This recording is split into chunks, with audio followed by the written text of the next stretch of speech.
Okay, welcome back. Today we're doing section 18F, which is integrating when we have a function inside our parentheses here. So if you notice, these are all linear functions in here. So for example, if we start with b or e to the 4x plus 1.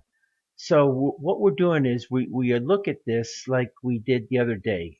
I would think to myself, okay, imagine we use standard patterns. That's what we've been doing.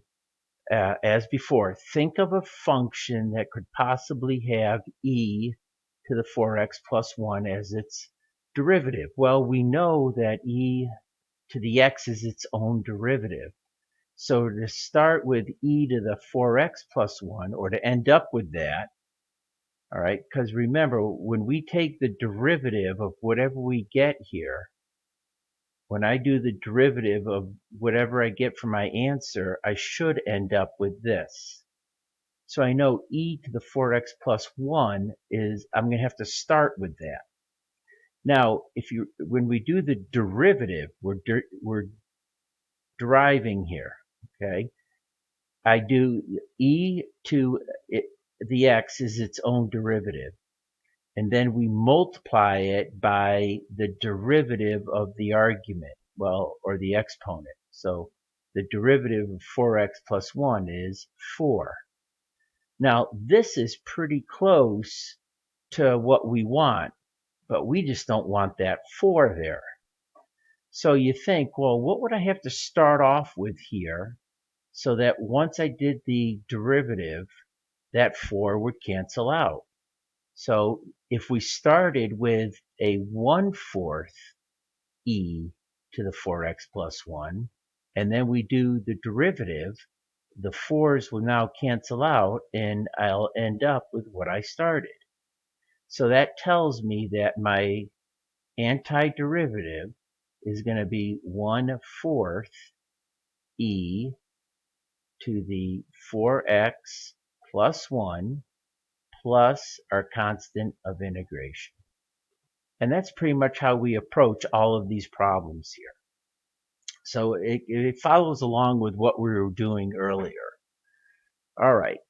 So again, I want to think of a function that would possibly have 2x plus 3 to the 4th as its derivative. Well, because of the power rule, I know that we'd have to start with the same function but to the 5th power. Well, if I do my chain rule to that, okay, so my 5 comes out in front, I lower my exponent by 1, okay, inside stays the same, and now I multiply it by 2. That's our chain rule. That gives me 10 times 2x plus 3 to the 4th. Well, this is pretty close to what I want, except I've got this extra 10 there as a multiple.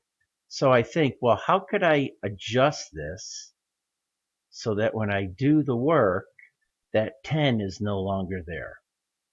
Well, put a 1/10 in front of it. So by putting a 1/10 in front of it, now when I do my chain rule, 5 comes over, all right, subtract 1 from the exponent, multiply by the derivative of the inside, and I would get I'd get 10 over 10, which would cancel out. So this is my antiderivative.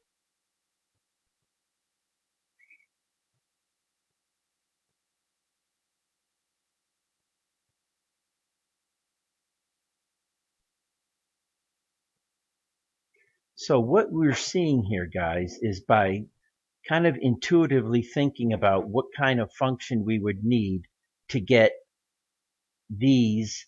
Remember, this was called the integrand. So we're thinking, what function would have this integrand as its derivative? And what we should be seeing here is this sort of general pattern that is written up here.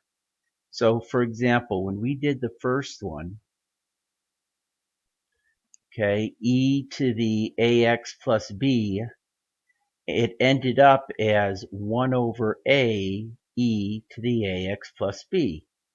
Okay, a in this case was 4, so we ended up with 1 over 4. So what we're establishing is that this rule, if we have this integral, that's its antiderivative. Okay, the same with the second example. I have this linear function to the n. Well, when we went through it, it ended up coming out that we ended up with 1 over 10. Okay, so if you look at this form right here follows this. Okay, a in this case was 2. Okay, so we ended up with 1 over 2, this part right here. Okay, 1 over 2, and then we had 2x plus 3, and we added 1 to the exponent. That gave us 5 over 5. And that's where you get your 1/10. So instead of just blindly following these rules here without really understanding where they come from, we're doing it more intuitively instead of just saying, oh, okay, we got to put these letters here and that's the answer, and not really understand where that was coming from. All right, so I left off the integral constant of integration there. All right, now here we have 1 over 3x plus 1, and we know that 1 over x, its integral is ln absolute value of x. Okay, that's one of our integral rules from the other day. Right there. Okay, so we're going to have to start with, to get 1 over 3x plus 2, we're going to have to start with ln, absolute value of the same function. So this should have been absolute value bars. Okay, when I take the derivative of that, the derivative of the natural log is 1 over the function times the derivative of the function. Well, the derivative of 3x plus 2 is 3. So I end up with 3 over times 1, 3x plus 2. Well, I have an extra 3 now. I don't want that. I just want 1 over 3x plus 2. So I think, well, what could I have put in this to begin with so that that 3 would have canceled out? And that would have been putting a 1/3 in front. Now when we do our derivative, the 3's cancel and I end up with what I want. So my antiderivative here would be 1/3 natural log of 3x plus 2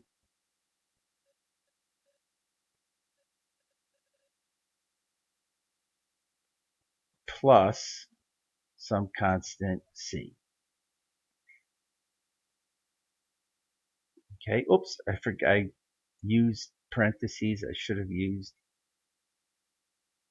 in this case. And we didn't really have time in class to go over the explanation on why this is absolute value. And it would take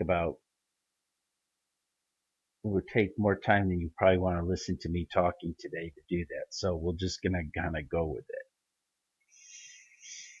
Okay, the last two are dealing with sine and cosine. So here's our general rule. It's the same kind of pattern. What function would have cosine 2x plus 3 as its derivative? Well, we'd have to start with sine of the same function. When we take the derivative of sine, we would go cosine 2x plus 3 times the derivative of that argument. I'm just using the chain rule. but I don't want that 2. I want it just cosine.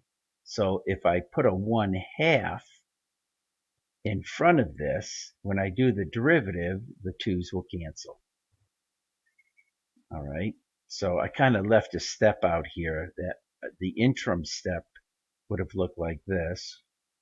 1/2 times 2 times sine 2x plus 3. And then those 2's would have canceled. Whoops, not sine, cosine. And that's what I want. So I would have 1/2 sine 2x plus 3 plus my integration constant. All right, and our last one, sine. Okay, so I want to end up with a sine function. So I know the derivative the function that would have sine as a derivative is going to be cosine. Right? Oops, looks like I've got a typo on here. Okay, that should not be there. Get rid of that. Get rid of that. Okay. That won't be there either. Sorry about that. Okay. So I'm going to do the derivative, or I'm going to start with cosine of the same function, 2 minus 3x. All right. Now, when you take your derivative of cosine,